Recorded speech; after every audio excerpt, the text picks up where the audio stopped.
Welcome to the ATG podcast, Keegan. How's it going? Excellent, thank you. How are you? Good. My usual unorganized garage self might get a little makeover soon. I found a little office for rent on the corner of my house, and I'm going to try to make it like a studio so I can just up the quality podcast, daily videos. I put out these daily videos, but most people don't see the amount of takes I had to redo because the Chihuahua next door was barking. Even with this, you can start with your own body weight. Or because it was sometimes it's so hot outside, the phone dies. So I will have, oftentimes the videos people see was like maybe my 7th try at that video because the phone kept dying or something. Maybe that's why maybe that fuels the passion in the video. But what's new with you? A lot of reps. We got a little fireball, so we cooked some meat up on the lawn yesterday. That was exciting news at our house. The kids are loving it. Yeah. That's awesome. We'll have to intersperse a diet podcast soon. So yep. So I'm gonna set a 20-minute timer here, and we're gonna dive into knees. And the timer's on. 20 minutes, knee numbers. We can just alternate. So what we want to do here is not just, talk about a number, but I think help illuminate the strategy of getting to that number. How do we try to get there with zero dense standards, and, how to safely get there. So let's throw one at me. I think we should start with a step up. Yeah, that's what I wanted to start with too. So, basic data for people, you can do a step up with the flat foot. So the ankle mobility would be worked there, quality exercise. Now, if you elevate with the slant board, it becomes more of a knee exercise. And now if you remove the slant board, it becomes more of a foot, Achilles, ankle strength exercise. So like, I would say if we had to start with one of those in terms of like measurement's sake, I would say we would pick the slant board one, because I feel like that's the one that you can't run, you can't hide. It's like right to the knee. So I saw you doing those recently, for high reps, like tapping. Let's talk about some numbers with that. Let's talk about, strategies with that. Yeah. I think they're massively underestimated and brutal. Like a lot of guys with pushing double bodyweight back squat plus will be humbled by this. And we had, Kevin Simmons, who's been to CrossFit Games and some serious weightlifting numbers, talking about how hard it was to hit that dense strength Poliquin step up standard. With these guys have been kind of quad masters, and it can take a lot of work and specialization. But then if you do have that special strength in that angle, in that position, the amount of bulletproofing that you get is going to carry over to everything else that you want to achieve. Like people want to jump into split squats, so they want to jump into the human knee extension. There's a long. The reverse step up's the foundation. Yeah. So in zero, we want to have mobile ankles, and we want to have strong soleus and tibial. Like we don't want to power up a knee on a weak ankle. So that's the first concept. So in zero, we're not even approaching that. It's kind of nice the way Mother Nature worked out that actually we can really prep our ankles and get a baseline of knees without any equipment. Now we add the slant board. The first goal is 5 sets of 20 in 10 minutes, just with your own body weight, 6-inch box plus the heel elevated by a slant board. And then for someone who's dominated that, like that's already most basketball players with knee pain. I mean, they would go to even step down. They wouldn't even be able to do that. So I put like really basic notes by each key exercise. And the note I put for the Poliquin step up, meaning the heel elevated reverse step up, is regression. So you take someone who has knee pain and they say, oh, I can't do that. Now, maybe they hold 2 PVC pipes, and they do it assisted. Do the 5 sets of 20. By the end of the session, they go, well, now I don't have knee pain. And they go out and play it. Now basketball got easier. If you look at sport, I think there's no more relative knee exercise to sport than the Poliquin step up. I mean, that is the sporting position. And like you said, I've seen strong guys, but who aren't as athletic as they would like to be, let's say, or they're strong, but they have knee pain. And then that exercise often humbles them. And the really freakiest jumping guys, number one, that can help them get out of knee pain and jump without knee pain. They're freakishly strong on that extension. It's massively in the tendon. It's like you're loading right into the tendon. So regression and just doing it once a week, I think. So I think it's kind of a mistake to try to think that one of these numbers is like, that's the only key number, and then just hit that one all the time, because tendons take longer to recover than muscle. So I feel like that's part of the magic of what we're on to, is the right mixture of qualities, getting a targeted session. You do 5 sets of 20 with your body weight in 10 minutes, you're going to feel it no matter who you are, meaning you're going to produce change in your VMOs and patellar tendons. Do it once a week. Let your life change over time. Now, I think when you've mastered that 5 sets of 20 body weight, then 10 sets of 10 with weight in 20 minutes. So I think you take the sets, you double the sets. This is kind of how I'm doing dense lately. You have a baseline of mastering your weight, or very lightweight. Then you double the sets, you cut the reps in half, and you double the time. So 10 sets of 10 in 20 minutes, 6-inch box, heel elevated. I think 50% of body weight is a good mark. What do you think? Yeah, I think if someone's hitting that, then that's when you're getting into the fun stuff. That's when the guys that are pushing the dunks, and there's a strong foundation there for everything else that you want to do. You're going to have that really strong muscle activation. Like, that's one of the big benefits of this kind of work, is that you really get the strong mind muscle connection, so you can contract that muscle hard when you get into the other, and really feel the quads on your other movements that we're going to go through. Yep. Yeah, so that my conclusion on that one is Poliquin step up. That is sport and life. And so the trick there is to understand regression and just power through regression, doing it once a week. And honestly, it can change your life. But thinking, oh, I can't do that, well, that means that sport and life is going to be pretty tough on your knees. So people with chronic knee pain, that's one that I see almost the biggest change, like of where they start to where they end up. So I'll throw the next one out, and we'll jump to the back of the knee, and let's jump to Nordic, because you've really helped us with the Nordic system of, okay, the freaks can do the Nordics. Okay. I mean, this is a coaching podcast. I trained a guy in person, $365 million contract. If you do a little Googling search, it won't be that hard to find who it is.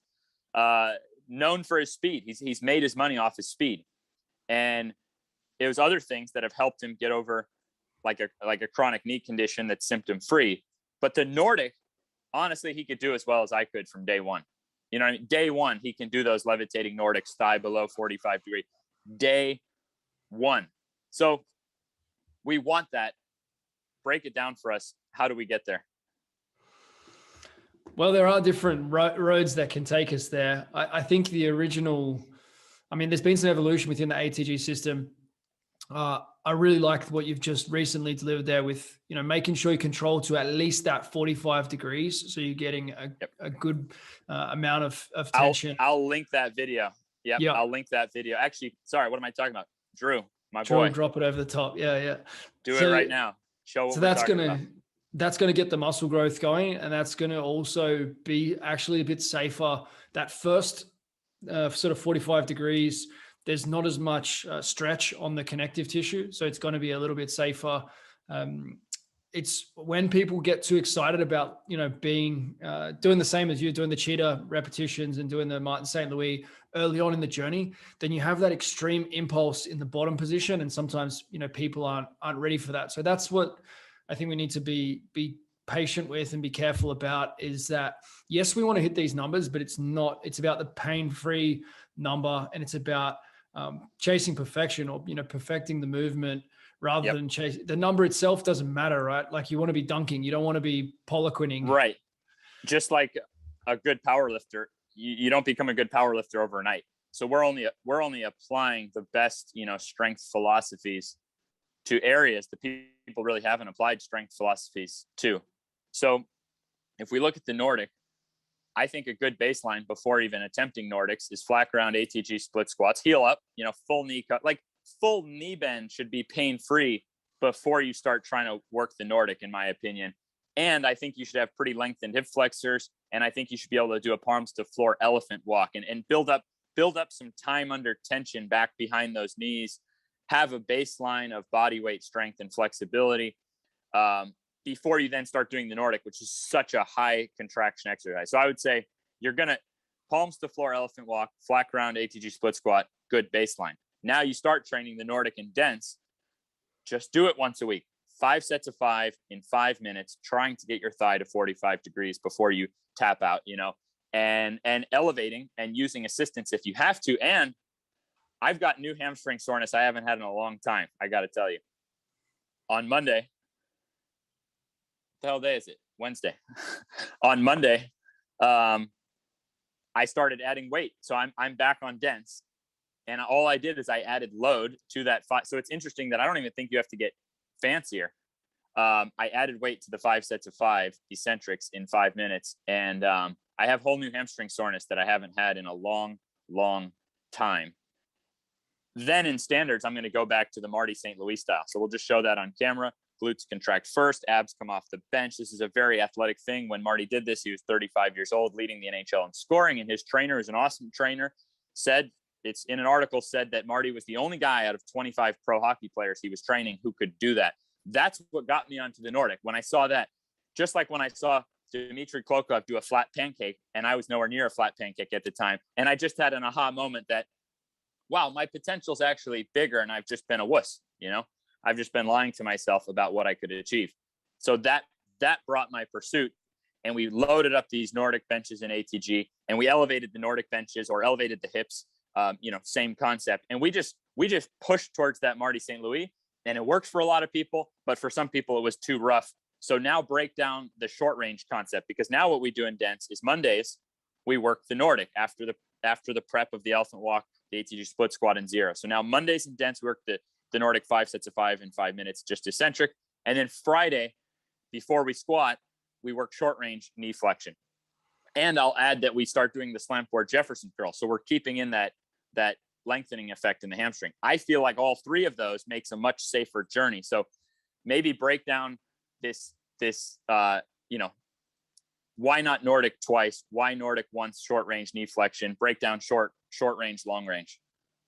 Yeah. So to me, this is really where a lot of the magic of the ATG system lies, in being able to train the muscle without really challenging the connective tissue as much. So the relative tension on the short exercises is with the muscle. If you think of the RDL and you have that really sort of tearing sensation, it's neural, like everything's being pulled, that's long range. That's the extreme of long range. So when we go to the other extreme of short range with like the monkey or foot, even, yeah. And I think someone could easily use a leg curl machine and do the same, And yeah, any kind of contraction where the heel is up near the butt or sort of like a 90-degree angle at the knee, then it's going to be much more muscle dominant, which is going to be great for getting the mind muscle connection and not challenging the connective tissues as much, because we only really want to hit connective tissues hard sort of once a week, and we don't want to be hitting the same pattern multiple times a week. Tendons take longer for anyone. Tendons take longer to recover than muscles, but tendons pound for pound are stronger than muscles, but they get less blood flow. Tendons are the trick of the Michael Jordan. They don't tire out as fast because they get less oxygen, but because they get less oxygen, they recover slower. So adding in that muscle session of the short range allows us to train that knee flexion, twice a week, much safer. People are making much faster gains and much safer gains.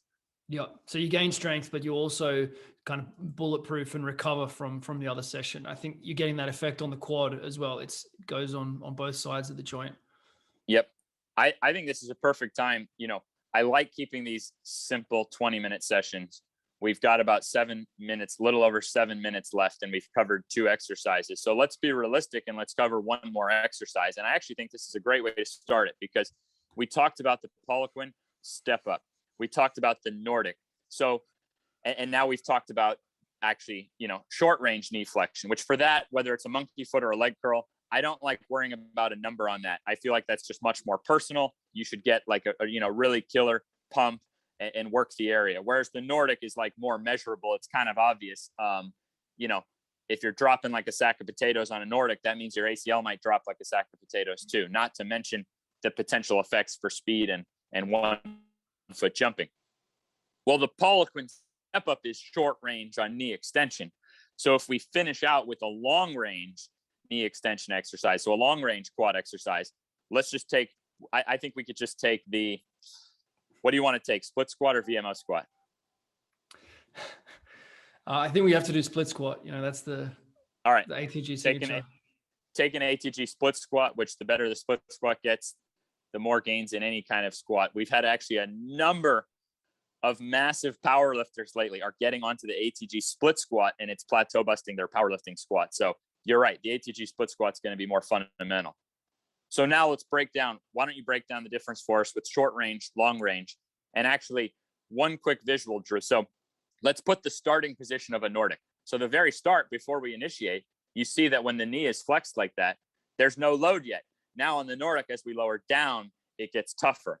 But when we start a leg curl, there's no load yet. And then as we bring it closer, so it's the two opposites. So I just wanted to conclude that. So hopefully everyone listening understands the concept of short range, long range on knee flexion. Now knee extension, breakdown, short range, long range, Poliquin step up versus ATG split squat. Yep. So in the Poliquin version, you're not getting that closing of the knee joint. Therefore, the quad is not getting stretched.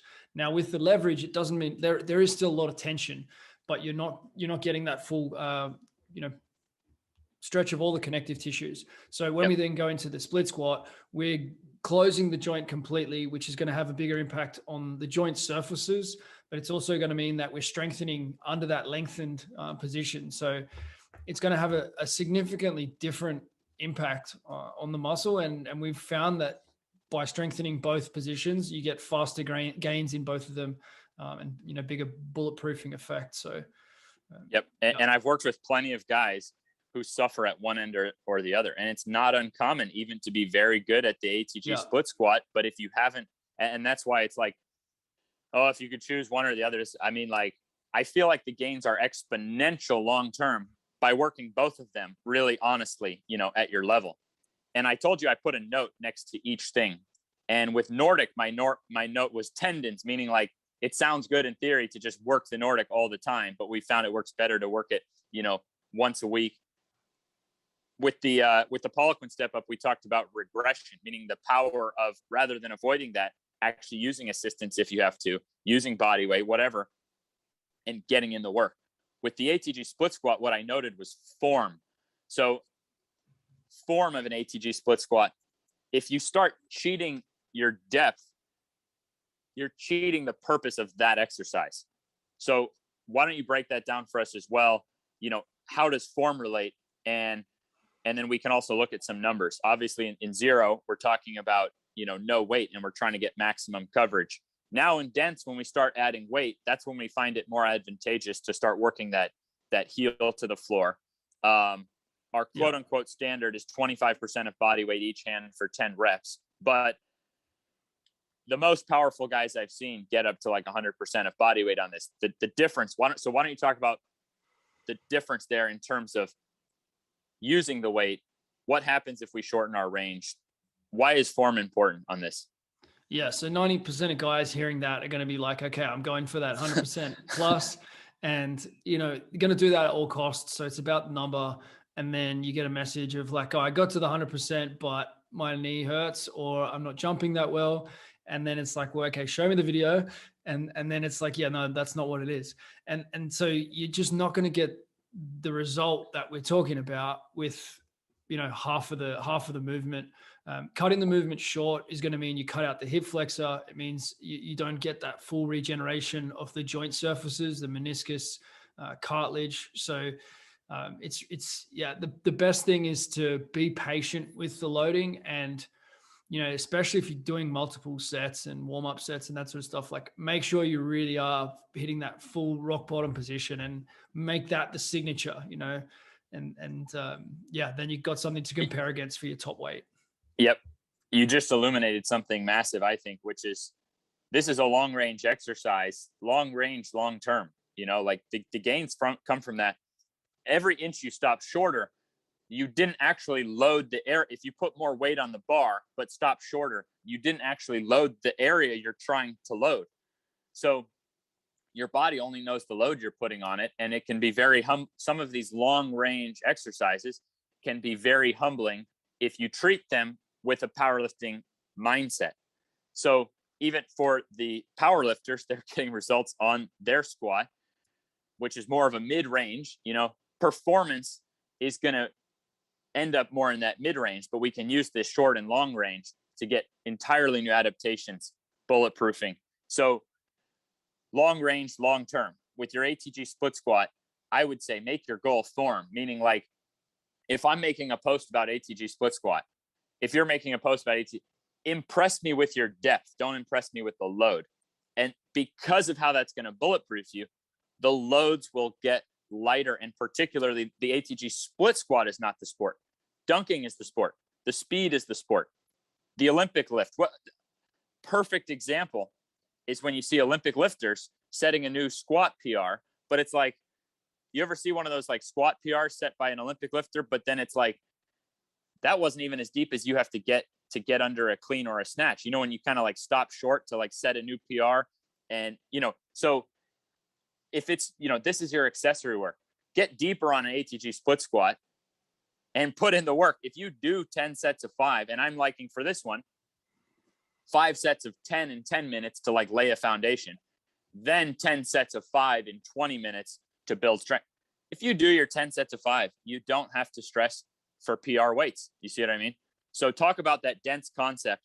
We've only got 2 seconds left. So give us your best breakdown in one. No, I'm just kidding. So we can, but that was 20 minutes. So it's a perfect time, I think, to talk about, we're taking, you know, some of these exercises that we want for long-term results, break down the dense concept versus just doing like, because I'll see in programs often for people like 3 sets of 5, and you're just like working up to like some, you know, heavy weight one time or something. So break down how dense is going to affect people on ATG split squat. Yeah. So the idea of accumulating practice and giving the tissues some real stimulus to respond to and adapt to is the foundation of the dense work, where you get to be really consistent and it's kind of self-limiting. Like if you set too much weight on dense, because you use the same weight for each set. So if you choose too much weight, then you're going to tap out early. You're not going to finish it. So it's self-limiting that you have to be more conservative with the load. And that means that we get to build that consistency, quality movement, and it gives us I guess, an excuse to leave the ego out. You know, there is no top set that you have to psych yourself up for, because we often spend so much neural energy and judge our quality, you know, the quality of the session on that one top set. This is another philosophy of training more towards accumulation. So true. Or how many times in the past did I hit a PR, but through pain? That's not helping me with my goal. In fact, could be detracting it and setting up a mental F me point later on, because I'm comparing myself to a painful PR. You know what I mean? So, so we're talking with this stuff, we're talking about taking off the knee sleeves and embracing, you know, what we can do. So to recap numbers there, I would say 10 sets of 10 in 20 minutes, Poliquin step up, 6-inch box, no pain, no drop, you know, full control. And then I would say with the Nordic, well, flat bench, Marty St. Louis up, cheetah down, getting the thigh below 45 degree. And I would say split squat, I would say for right now, I would put it also at half body weight, meaning, but let's say half body weight for 10 sets of 5 flat ground without any pain. That could be with dumbbell or bar on back. Bar on front, I actually think is the king of that one, but I think that one's better when you are going to do a program like standards, where you at least allow yourself to kind of peak up to a weight, because it's just easier to ditch out. But I don't, for dense where you're getting all those sets in, I'm not saying you couldn't go bar on front, but I feel like I can focus on the movement a little more for 10 sets of 5 with the bar on back or with dumbbells. So I think half body weight, but really dominating that. What do you think for the number there? I love these numbers for athletes, because it takes away that mentality of the weight room being where you compete. And, you know, there may be a time and a place in some programs to have one top set for building morale and that sort of thing. But for the majority of people, the majority of the time, you want to leave your best for somewhere else, you know, and that's the way this training is designed, where you accumulate this huge base. So when you do go and, you know, you want to sprint or you want to go and play your sport, then that reserve is there. The capacity in the tissues is there. And the capacity is there for the whole game. It's not like you can have one great effort, but by the end of the game, you're really vulnerable because you don't have the miles, you know, the volume in the tissues. You know, you're getting that volume, so you just don't get the same damage in your actual sport or when you go out and do something. Yeah. And no one's even trained like we're talking for more than a few years, meaning like life is long. So what we're talking about now, the whole ATG system is still totally new in terms of like, you know, no one has done what we talked about in this podcast for decades. And in fact, those who have, guys like Stefan Holm, who did squat rock bottom yet do high jump for decades, are total outliers, or Jonathan Edwards doing Nordics for 20 years. So people have done this kind of stuff. I would even say Kadur Ziani has really worked a lot of these kind of concepts, for many, many years. So my point is just that, like, even if you're starting, even for myself, there's no way I've put in more than 3 years of consistent work. So I'm still a newbie. Imagine telling a bodybuilder or a power lifter you've been training for 3 years, you know what I mean? And you want to do something super advanced. So I'm just saying there's nothing wrong with, with treating these, that even if you can do that 50%, why not dominate it, even better? You know what I mean? So you got your zero phase, your dense phase. So in that dense phase, even if you can do the 50%, why not get even more control, even more dominance? You know what I mean? Rather than worrying about more weight. Then in standards with perfect form, go ahead and let yourself build up, to a weight you're happy, a pain-free set you're happy with. So that's kind of my conclusion on it as well, is that we can't forget that life is long. If we've only been doing this stuff for a matter of a few years or less, I think there would be more benefit by getting to a good baseline number and then like really polishing that at this stage. So any last words on this one? I'll title this one as, Poliquin step up, Nordic, ATG, split squat, I hope we got across the message that squats and deadlifts are not going to optimize your athleticism. Like, all the details that we're giving here, like, this is what your body actually needs to, follow human engineering. Like, as we zoom out a little bit, like, this is different. And I think we've explained why. Yeah. These are going to be foundational qualities that then see how you're doing in your sport, see how you're doing at your life goals. Do you need to add squats or deadlifts? You definitely don't need to. If you wanted to, your positioning would be phenomenal to do them, 100%. And we're very strict. We try to make I keep looking and polishing and trying to make every session 30 minutes. That way I'm not trying to judge anything for you beyond the ATG system.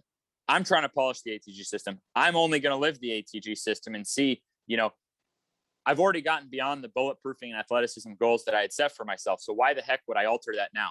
So that's why I'm just staying with zero dense standards and trying to stay with those safe concepts that have already worked and then just get better at them. Like how I added on Monday, how I added weight to my 5 set of 5 eccentric on Nordic. So even though I'm quote unquote advanced, I'm back doing the 5 set of 5 and 5 minute eccentric only, not fancy. But by adding load, it's giving me the same gain I got when I was a newbie doing that. You see what I mean? So anyways, that's kind of my conclusion on that, is that yes, our mission is to create these foundational things that are not sport, that can help you with whatever sport or training you wanted to add. I feel like would be so much safer, whether it's an Olympic lift or a squat or a deadlift. And we're seeing new PRs from people at the top of those games. So Keegan and I could talk all day.